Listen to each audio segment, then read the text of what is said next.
1 Samuel, si vous voulez pouvoir suivre. 1 Samuel, nous allons parler du roi David. 1 Samuel, je vais puiser dans plusieurs chapitres, du chapitre 26 jusqu'au chapitre 30. Nous n'allons pas tout lire, mais c'est un moment charnière dans la vie de David.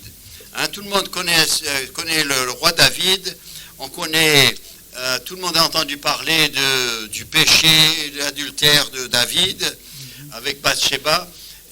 Mais David, c'était un homme qui a eu des moments faibles, d'autres moments faibles. Et le fait que la Bible relate ces moments faibles, c'est ce qui nous rassure. Parce que sinon, on a des super hommes et puis après, on a nous. Mais en fait, nous sommes tous faits de la même matière et nous sommes tous faibles. Et donc, nous pouvons puiser encouragement dans ces récits de la parole. C'est un moment qui va couvrir à peu près 2 années dans la vie du roi David. David aura déjà été oint par le prophète Samuel comme roi, mais il ne sera pas roi tout de suite. Et il va avoir 10 ans où ce sera en fuite. Où le roi Saül va vouloir le tuer parce qu'il le voit comme quelqu'un qui menace le trône. Et donc il va vivre la vie de fugitif pendant une dizaine d'années. Et ensuite, il deviendra roi, une fois que le roi Saül serait mort en mourant sur le champ de bataille. Donc, mais là, nous allons prendre, c'est justement ces 2 ans, juste là, le moment charnière entre la vie de fugitif, c'est la fin de sa vie de fugitif, et le moment où il va devenir roi. Et donc, au chapitre 28 de Samuel, eh bien, nous avons qui nous est relaté un moment où, finalement, le roi Saül a presque réussi de l'entourer et de le prendre. Et c'est-à-dire David a échappé de justesse. Mais Saül va le rater, parce que Dieu va l'aider à rater. Et puis pendant la nuit, eh bien, David va, avec un de ses hommes, Abishai, ils vont descendre, infiltrer le camp de Saül. Ils vont aller jusqu'au centre du camp, ils vont s'approcher au roi Saül qui est en train de dormir. Et là, Abishai, lui, il est tenté. Il dit, mais on est là, le roi est là, celui qui veut nous tuer, celui que s'il nous trouvait dans cet état-là, il nous tuerait. Il dit, David, laisse-moi prendre la lance et je vais le clouer au sol. David dit, non, touche pas. C'est loin de l'Éternel, c'est celui que Dieu a choisi, c'est à Dieu. C'est lui qui l'a mis, c'est à lui de l'enlever. Il dit, ne touche pas. Mais on va quand même lui montrer qu'on est venu, on est passé par là. De nos jours, c'est comme les cyberattaques, et puis ils laissent des traces, rien que pour qu'on sache que quelqu'un est rentré dans notre site. Eh bien, là, David va prendre la cruche, qui était juste à côté, au chevet de Saül, et puis il va prendre sa lance, et ils vont partir. Et ce que nous voyons dans ce chapitre, je vais lire déjà les versets 8, 9 et 11, donc 1 Samuel 26, donc 8, c'est ce que je viens de vous dire. Abishai dit à David, « Dieu livre aujourd'hui ton ennemi entre tes mains. Laisse-moi, je te prie, le frapper de ma lance et le clouer en terre d'un seul coup pour qu'il n'ait plus à y revenir. » Il était sérieux. Et pour lui, puisqu'il y avait l'occasion, donc c'était Dieu qui créait l'occasion. David n'a pas vu la chose de la même manière. Verset 9, mais David dit à Abishai, ne le détruis pas, car qui pourrait impunément porter la main sur loin de l'Éternel? Et David dit, l'Éternel est vivant, c'est à l'Éternel seul à le frapper, soit que son jour vienne et qu'il meure, soit qu'il descende sur un champ de bataille et qu'il y périsse. Mais loin de moi par l'Éternel de porter la main sur loin de l'Éternel. Prends seulement la lance qui est à son chevet avec la cruche d'eau et allons-nous-en. Et vous savez, ils sont là, et David refuse de profiter d'un moment où il pourrait éliminer celui qui l'aurait éliminé. Hein, vous dites, mais David sait au fond de son cœur, il sait que s'il a pu venir là, et si tout le monde est en train de dormir, c'est Dieu qui fait ça. Hein, et on le voit au verset 12, il dit, David prit la lance, la cruche d'eau qui était au chevet de Saül, et ils s'en allèrent. Personne ne les vit, ni ne s'aperçut de rien, et personne ne se réveilla, car ils dormaient tous d'un profond sommeil dans lequel l'Éternel les avait plongés. Hein, donc c'est vraiment, David dit non, je ne profite pas d'une occasion, c'est pas ma ruse, c'est pas eux qui a fait, c'est Dieu qui a mis ça en place, donc je ne touche pas. Je vous rappelle, si vous avez lu l'histoire d'Élisée, et un jour il y avait l'armée syrienne qui était venue, qui avait entouré, qui voulait prendre Élisée, et parce qu'il révélait toujours au roi d'Israël où il serait attaqué. Et donc le prophète Élisée dit Dieu, eh bien, rends-les tous aveugles. Et tout d'un coup l'armée des Syriens est aveugle. Il dit venez avec moi, je vais conduire vers l'homme que vous cherchez. Et puis il les conduit dans la ville. Et puis ils sont dans la ville et tout d'un coup il dit Seigneur, ouvre leurs yeux. Ils ouvrent leurs yeux, ils se trouvent dans la ville. Ils sont prisonniers là. Et le roi de Samarie dit à Élisée, il dit ils sont là, c'est nos ennemis, on les tue? Et Élisée dit non, c'est pas toi qui les as amenés là. Tu touches pas. Hein, c'est ce principe. Et vous savez, dans notre démarche toujours, vous connaissez les êtres humains. Hein, vous vivez avec eux. Bon, je vis avec eux depuis plus longtemps que quelques-uns d'entre vous. Mais vous savez, nous les humains, dès qu'on voit une occasion pour se venger, une occasion pour rendre justice et tout ça, on est prêt à réagir. Il dit non, si c'est Dieu qui a créé l'occasion, alors rends gloire à Dieu. Hein, tu ne peux pas te servir de quelque chose que Dieu a mis en place. Et vous savez, il y a des fois on se trouve dans des situations extraordinaires. Il dit oui, mais remercie Dieu plutôt que de profiter de la chose. Que ce soit et sachons reconnaître les situations où Dieu ouvre une porte. Hein, si on est là dans un bureau et puis une situation est bloquée et tout d'un coup il y a quelqu'un qui passe et puis on lui explique la chose, il dit il n'y a pas de problème, je vous arrange tout ça et dites merci Seigneur. Hein, c'est pas dire j'ai eu la chance que quelqu'un est passé. Non, c'est merci Seigneur. Hein, sachons reconnaître. David est là et il reconnaît que c'est Dieu qui a agi. Il ne va pas utiliser l'occasion.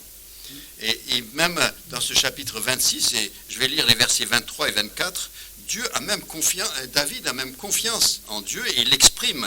Hein, je vous laisserai cet après-midi lire l'histoire, mais au verset 23, il dit « L'Éternel rendra », il est en train de parler à Saül, parce que le lendemain matin, il l'appelle, il le réveille, il dit « Saül, écoute, il y a quelqu'un qui est rentré dans le camp, et ton garde du corps, là, eh ben, il n'a rien vu, et il ne fait pas son travail. » Et donc, après, Saül reconnaît qui c'est. Au verset 21, il dit « J'ai péché, reviens, mon fils David, car je ne ferai plus de mal jusqu'en ce jour. Ma vie a été précieuse à tes yeux. » Mais bon, le roi Saül, combien de fois il a dit des belles choses, il a fait semblant de se repentir et il ne s'est jamais repenti. Alors, c'est ça la différence avec Saül, c'est que, il a des regrets, mais pas de la repentance. Vous savez, il y a beaucoup d'humains qui ont ça aussi. Hein. Des regrets pour certaines choses, mais jamais de repentance. Ils ne changent pas de vie. Et au verset 23, David dit, donc au verset 22, David répondit, « Voici la lance du roi, que quelqu'un de tes gens vienne la prendre. L'Éternel rendra à chacun selon sa justice et sa fidélité, car l'Éternel t'avait livré aujourd'hui entre mes mains, et je n'ai pas voulu porter la main loin de l'Éternel. Et comme aujourd'hui ta vie a été d'un grand prix à mes yeux, ainsi ma vie sera d'un grand prix aux yeux de l'Éternel, et il me délivrera de toute angoisse. » Il dit, j'ai pas confiance en toi, mais j'ai confiance en l'Éternel. Et donc, voilà, tout est bien qui finit bien. Hein, là, Saül n'a pas pu prendre. David a pu démontrer à Saül que il aurait pu le tuer, il ne l'a pas fait. Et il dit maintenant, c'est Dieu qui a fait tout cela, j'ai confiance en lui. Et c'est très bien. Mais le chapitre 27, alors c'est là où, on dit, qu'est-ce qui arrive à David? Parce que regardez le verset 1, il suffit qu'une pensée, parfois il y a des pensées qui nous viennent à l'esprit, et tout d'un coup ça nous perturbe complètement. Regardez le chapitre 27, verset 1, il dit, David dit en lui-même, je périrai un jour par la main de Saül. Il n'y a rien de mieux pour moi que de me réfugier au pays des Philistins, afin que Saül renonce à me chercher encore dans tout le territoire d'Israël, et ainsi j'échapperai à sa main. Celui qui avait confiance en Dieu, celui qui pouvait déclarer, malgré ce que les promesses de Dieu, malgré ce que Jonathan lui aura dit au chapitre 23, il dit, mon père, il réussira jamais, c'est toi qui seras roi. Mais là, tout d'un coup, il y a une pensée qui rentre dans l'esprit de David, et puis ça le perturbe, tout d'un coup, pendant un temps, dans le doute, et il n'a plus confiance en Dieu. C'est des chapitres comme ça qui sont là pour notre encouragement aussi. Parce que parfois, il nous arrive, tout d'un coup, on se dit, mais où est Dieu? Qu'est-ce qui lui arrive? Je ne le vois plus. Pour employer une expression courante, c'est la galère, et il n'est pas là pour me délivrer. Et alors, on est perturbé par ces pensées, et on oublie les promesses de Dieu. Mais alors, ce qui arrive, c'est qu'il dit, moi, pour que Saül ne vienne pas, moi, je vais aller devenir ami avec l'ennemi de Saül. Donc, les Philistins, je vais aller chez eux. Donc, il se rend chez eux, et puis il fait mine d'être leurs amis. Et le roi de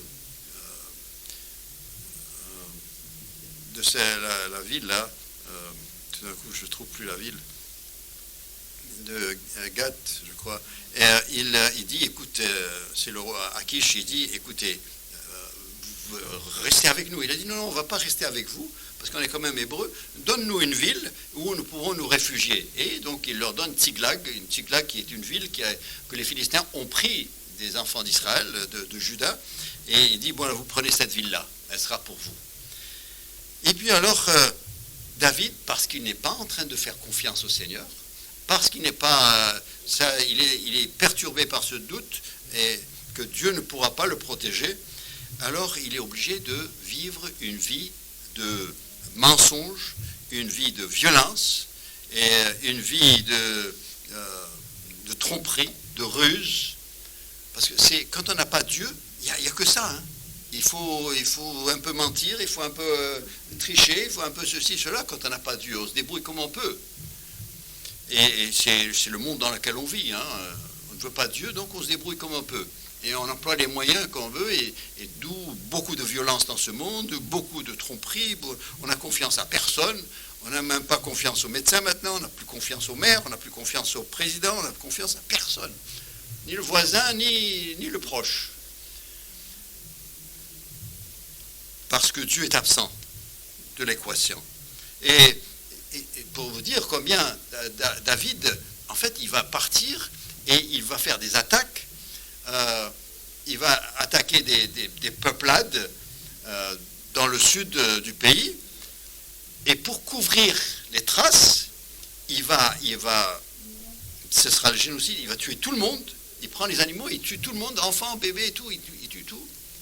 Et après, il rentre, et après le roi, il dit, alors, où est-ce que tu as été? Il dit, bon, j'ai été faire un tour chez Israël, et il doit mentir.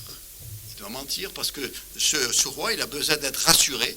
S'il voit qu'il est en train d'attaquer Israël, donc il sait que, bon, il reste de mon côté, là, il est leur ennemi. Alors qu'il, lui, il avait été ailleurs. Hein, il est obligé, la ruse, le mensonge et tout ça, et il fait ça pendant 16 mois. Il vit dans cet état-là.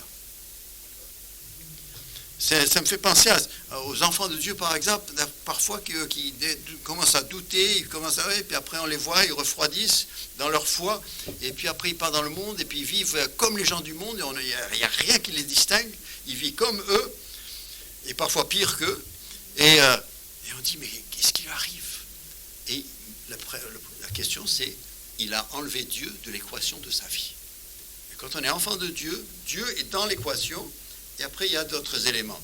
Lui, il a fait. Et regardez ce que ça donne. Le roi David. Et qui vit cela. Et après, il va se trouver dans une situation difficile parce que tous les Philistins vont décider d'attaquer Israël. Et le roi Akish lui dit, écoute, toi tu es avec nous, hein, donc tu viens avec nous pour attaquer Israël. Vous imaginez la situation dans laquelle il s'est mis maintenant. Il est chez les Philistins, alors que lui, son cœur est vraiment en Israël, et il va devoir combattre contre Israël. Vous savez, des fois, on se met dans des situations, en tant que chrétien, on se met dans des situations parce qu'on a enlevé Dieu, donc on n'a pas déclaré qu'on est de Dieu, et après on se trouve dans des situations, les gens ils disent, bon, mais écoute, tu diras ça, hein. Je sais que c'est faux, je sais que c'est un mensonge, mais parce que je ne lui ai pas dit que j'étais chrétien, je ne lui ai pas dit que je disais toujours la vérité, alors quand il me demande de mentir, le patron, je suis obligé de mentir, et on se met dans des situations, pourquoi? Parce qu'on ne prend pas position. Et on ne fait pas confiance. Et on se met dans des situations où on est obligé de, en fait, presque trahir, et parfois même de faire semblant qu'on n'est pas croyant, pour que ça marche. Parce qu'on s'est mis dans une situation où on ne peut plus. Vous savez, pour un enfant de Dieu, le seul moyen de vivre pour Dieu, c'est de se déclarer et d'être à fond. Hein, du 50-50, ça ne marche pas. Et David est en train de vivre cette expérience, et là, on lui demande d'aller combattre contre. Bon, ce qui l'a sauvé, c'est que les autres rois philistins, ils ont dit, non, lui, ce sera la meilleure manière pour lui de se remettre du bon côté de Saül, en combattant contre nous. Il va nous trahir, et puis il va nous détruire, et puis il se fera approuver de Saül. Il dit, non, on n'a pas confiance. Akish dit, non, mais j'ai confiance. J'ai rien à lui reprocher, il a toujours... Oui, c'est parce qu'il a cru tous les mensonges. Mais pendant que David et ses hommes, ses 600 hommes, sont là, et on est en train de discuter, on y va pas, on l'emmène pas, et bien pendant ce temps, eh bien il y a des Amalécites, une autre peuplade, les Amalécites vont profiter de l'occasion qu'il y a la guerre entre Israël et les Philistins, pour venir par derrière et faire une razzia dans leur ville pendant qu'ils sont absents. Et donc les Amalécites vont arriver, et ils vont prendre plusieurs villes, mais parmi ces villes, eh bien, il y aura Tsiklag. Et David est parti avec tous ses hommes, ils ont laissé les femmes et les enfants. Et bien, quand les Amalécites arrivent, eh bien, rien de plus facile, c'est de prendre tout le monde. Et ils sont partis avec tout le monde. Quand les Philistins ont décidé de ne pas prendre David, donc il rentre chez lui. Il arrive à Tsiklag. La ville est brûlée.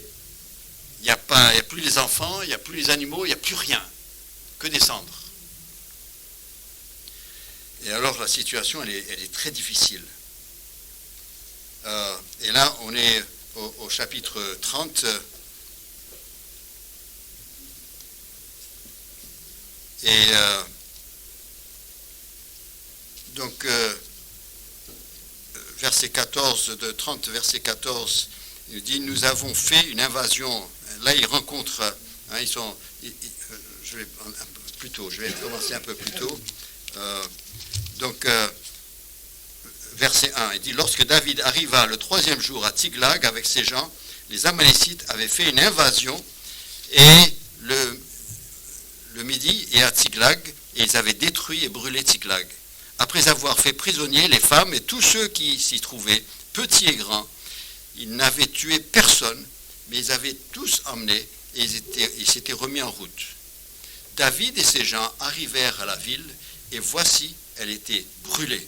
Les femmes, leurs fils, leurs filles étaient emmenés captifs.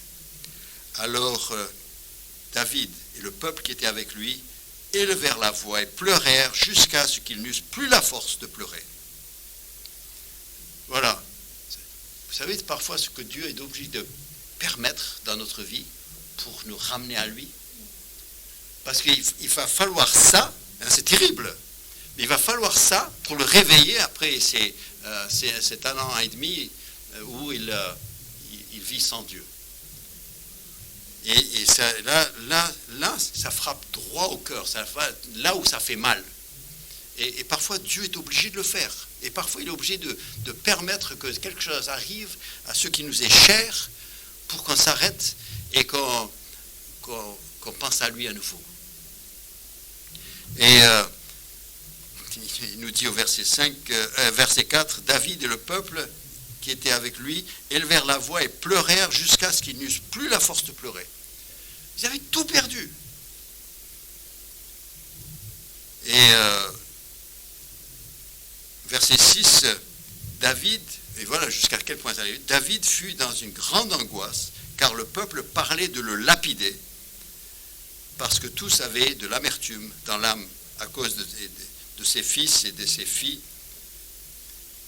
Voilà. Là même, on veut. La vie de David est menacée, parce qu'ils tellement ils sont dans la souffrance qu'il faut qu'ils portent leur tristesse sur quelqu'un.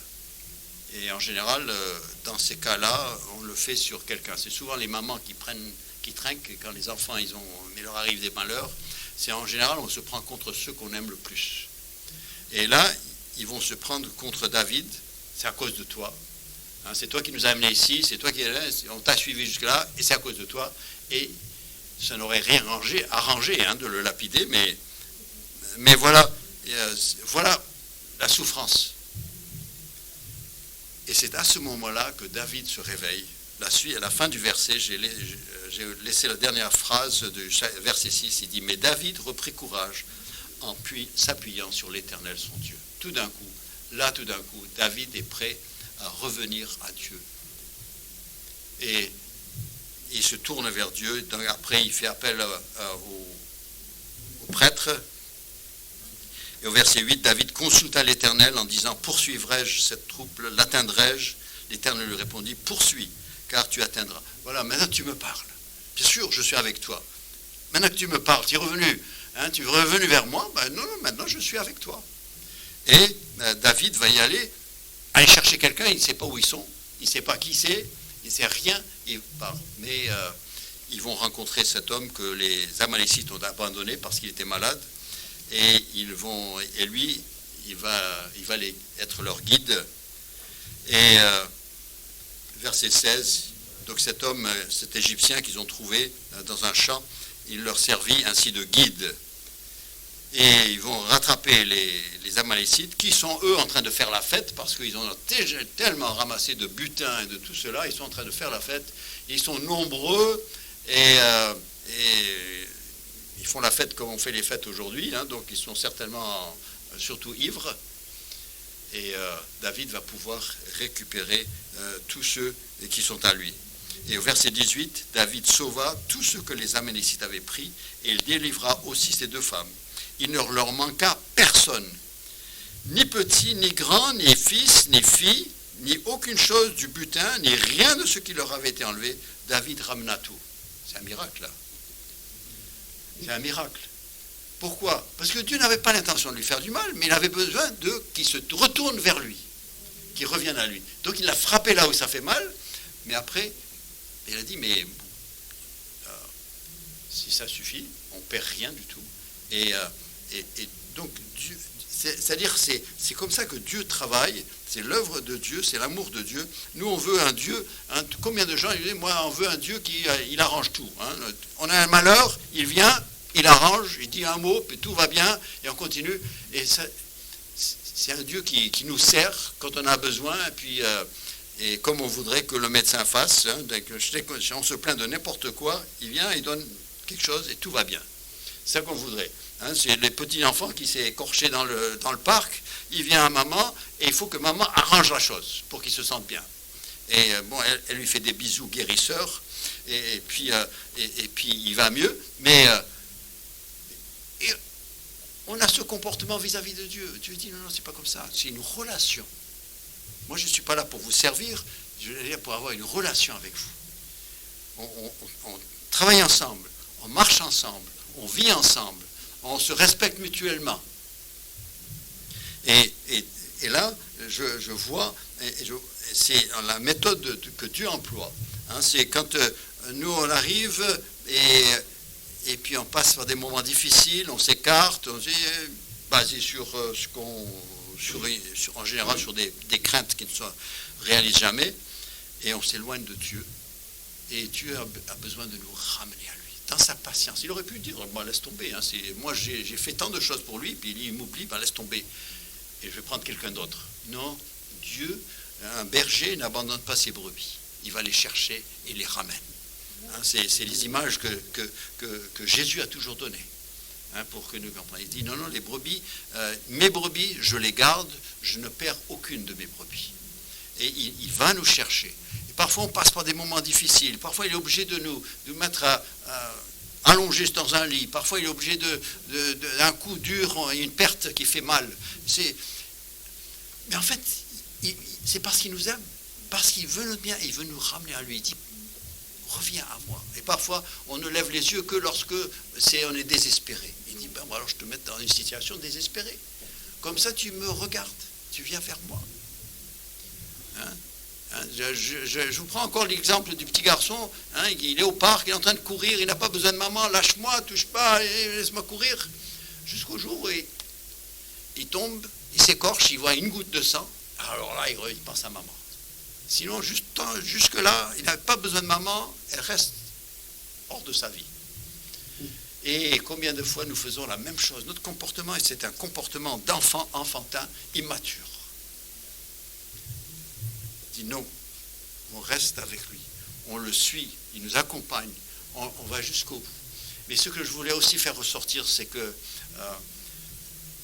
David, qui était un homme que Dieu a choisi, il a désigné, il dira de lui, c'est un homme selon mon cœur, tellement il sait pardonner, parce que lui, il n'évoque pas constamment le péché, il ne nous rejette pas ça à la figure constamment, mais il avait des moments faibles, et ça nous rassure, que même nous, lorsque nous avons des moments faibles, eh bien, la meilleure chose, c'est de revenir à notre Père, lui demander pardon, et dire, je veux te suivre, je veux vivre pour toi, je veux que tu restes dans l'équation.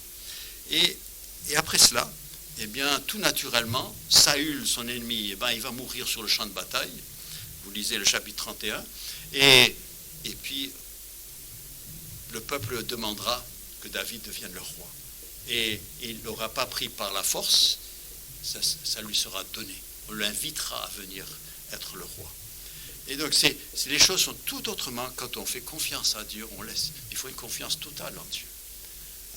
Et ce récit, ce passage dans la vie de David, c'était un grand encouragement pour nous. Et nous voulons vraiment nous en souvenir. Et recherchons la volonté de Dieu. Si nous sommes écartés, revenons à Dieu. Si nous ne sommes jamais venus à Dieu, dites, mais c'est ça que j'aimerais avoir dans ma vie. Avoir un Dieu, pas un Dieu avec un bâton qui me menace et qui est en train de regarder, voir ce que je fais pour encore mettre une croix sur la liste des choses qui lui déplaisent, mais un Dieu qui me regarde, qui me cherche parce qu'il me veut, il m'aime, il veut me sortir de ma situation. C'est un Dieu qui cherche mon bien et qui ne m'abandonne pas. Hein. Les gens du monde, vous avez des amis, vous leur faites un mauvais coup et c'est terminé, vous ne les revoyez plus. Tandis que Dieu, parfois, si on le déçoit, mais il revient toujours. Ça, c'est un ami. Ça, c'est... Vous savez, ce qui est extraordinaire. Il y avait une image, cette semaine, quelqu'un, je ne sais plus qui l'a évoqué, je crois que c'était la semaine dernière, c'était où j'étais à la conférence, là. Il a dit, vous savez, ces gens qui grimpent les rochers, hein, avec leurs mains. Ils sont en train, vous vous demandez comment ils arrivent à tenir, mais vous savez, ils n'ont pas besoin de tenir tout le rocher. Il leur suffit d'avoir une partie du rocher. Un doigt, 2 doigts ici, et un doigt là. et un orteil ici. Et c'est tout ce qu'il leur faut. C'est une partie du rocher. Ben vous savez, Dieu, vous ne pouvez pas le saisir tout entier. Mais à partir du moment que vous faites appel à un aspect de Dieu, eh bien, vous pouvez monter. On peut tout le rocher de la même nature. Le petit morceau là qui permet de s'accrocher, c'est de la même nature que le reste. Hein, et Dieu est un Dieu comme cela. Hein, et nous pouvons vraiment faire confiance à lui. Et tout cela, on a accès à tout cela. Pourquoi? Comme il nous a été dit tout à l'heure. Parce que Jésus-Christ est mort sur la croix. Il a dit, voilà combien je vous aime. Tant que cela, je vous aime. Et vous savez, ce qui est extraordinaire, c'est que normalement, les blessures, ça se guérit. Heureusement, Dieu a créé le corps, il a créé un corps qui sait se soigner. Et ça se guérit. Mais les meurtrissures de Jésus ne guériront jamais. Ce sera un rappel pour toujours à quel prix nous serons au ciel. Chaque fois que nous le verrons, eh bien, on verra les traces, on sera rappelé pourquoi on est là. Tout à l'heure, on a chanté « Je ne sais pourquoi dans ta grâce tu m'as pardonné, mais ce que je sais, c'est que tu me l'as pardonné. Je te fais confiance. » Et nous pouvons revenir à lui une fois, 2 fois. Le diable vous dira « Écoute, ta 3e fois, ça fait trop. Hein. 2 fois, ça va, mais 3 fois, ça fait. Il t'a pardonné déjà trop de fois. » Ça, c'est le diable qui le dit. Dieu n'a jamais dit nulle part qu'il se lasse de pardonner. En fait, il dit qu'il ne se lasse pas de pardonner. Ce n'est pas à nous d'abuser de la chose, mais c'est à nous de savoir qu'à tout moment, on peut venir à lui et lui demander pardon. Et il pardonne. Pourquoi? Parce que Jésus est mort sur la croix. Oh, que le Seigneur nous aide. Nous allons prier. Père Céleste, combien nous sommes reconnaissants à toi parce que tu n'es pas un Dieu tel que les hommes ont inventé. Les hommes inventent des dieux qui sont puissants, mais qui sont méchants, qui font peur, qui menacent. Mais toi, tu es un Dieu qui cherche le bien de tes enfants. Et nous avons ces récits de l'Ancien Testament, même s'il y a des passages qui ne sont pas beaux, mais il y a des passages dans nos vies qui ne sont pas belles non plus. Nous avons besoin de savoir que comme tu t'es comporté vis-à-vis de David, tu te comportes vis-à-vis de nous. C'est un homme qui avait expérimenté tant de choses, qui était responsable, mais qui a pu tomber. Alors combien plus nous sommes faibles, mais ce que nous avons besoin de savoir, c'est que tu veux que nous revenions à toi et que nous vivions pour toi. Seigneur, tu connais chaque cœur, tu sais ce que l'histoire a pu évoquer chez l'un et chez l'autre. Certainement quelque chose de très différent chez l'un et chez l'autre. Soit un mauvais souvenir, soit une raison de reconnaissance, dire Dieu, mais c'est exactement ce que tu as fait pour moi. Et je te remercie. Et tu sais quelles sont les pensées dans le cœur de l'un et de l'autre. Mais Seigneur, oh, que nous sachions que nous pouvons toujours venir à toi. Tu veux faire partie de l'équation. Tu ne nous exclus pas, mais tu veux être inclus. Et nous voulons te remercier pour cela. Père, c'est au nom de Jésus-Christ que nous te prions. Amen.